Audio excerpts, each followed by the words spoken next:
Olá, eu sou a Tânia, pró-reitora de Administração da Universidade Federal de São Paulo, Unifesp.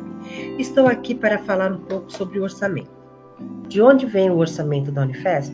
O orçamento da Unifesp, como um órgão do governo federal, encontra-se previsto no Orçamento da União, que é proposto anualmente pelo governo federal, avaliado e aprovado pelo Congresso Nacional. Nos últimos anos, houve uma queda muito importante dos valores do orçamento.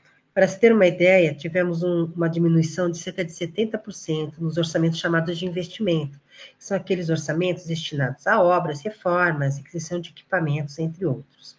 E cerca de 30% no orçamento chamado de custeio, aquele destinado ao pagamento das despesas básicas e funcionamento da instituição, como energia elétrica, limpeza, vigilância e materiais de consumo. E como é feito a distribuição do orçamento dentro da Unifesp?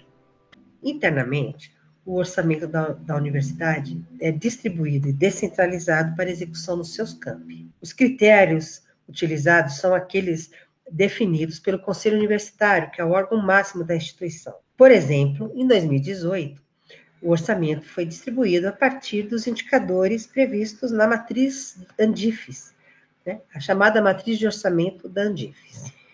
Já em 2019, isso não foi possível, por alguns motivos. O primeiro deles, que o próprio orçamento das universidades não foi particionado a partir do cálculo da matriz. Ou seja, o MEC e o governo federal não aplicaram na distribuição do orçamento para as universidades os critérios da matriz Andifes. É importante ressaltar que em 2020 também não houve a aplicação da matriz. E o projeto de lei para 2021 também não previu o uso da matriz. Outro motivo foi que, aquele ano, sofremos fortes restrições e chegamos em outubro com apenas 60% do orçamento da universidade liberado pelo governo federal. Ou seja, uma situação quase que emergencial, especialmente no que dizia respeito, por exemplo, a assuntos de permanência.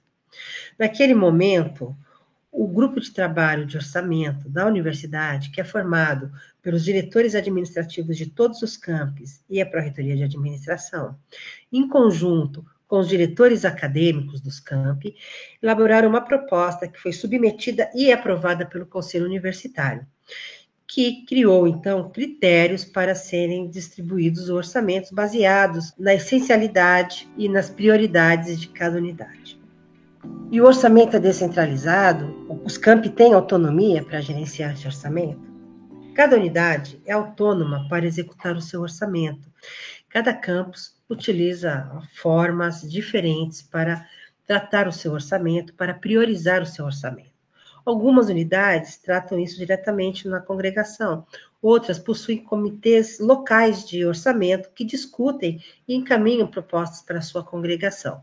Cada unidade é livre para estabelecer a sua forma de priorizar as suas despesas. Temos um perfil de despesa diferente em cada campus, de acordo com sua complexidade e com suas características específicas e particulares. Por exemplo, alguns campi priorizam manutenções de equipamentos de laboratório, outros priorizam melhorias no seu sistema de vigilância e assim por diante. O diretor acadêmico responsável pela administração tem, então, a delegação de competência, e a partir dessa delegação de competência, ele autoriza essas despesas e não só, mas conduz, no âmbito do seu campus, junto com o diretor administrativo, a execução dessa despesa, ou seja, os processos de compras e contratações. Bom, se você quer saber mais sobre orçamento, é só clicar nos links disponibilizados. Você pode encontrar na nossa transparência ativa as despesas efetuadas por cada campus nosso, por tipo de despesa. Então, se você acessar a nossa transparência ativa, você vai poder identificar lá como foi gasto os recursos na sua unidade. Muito obrigada e até a próxima.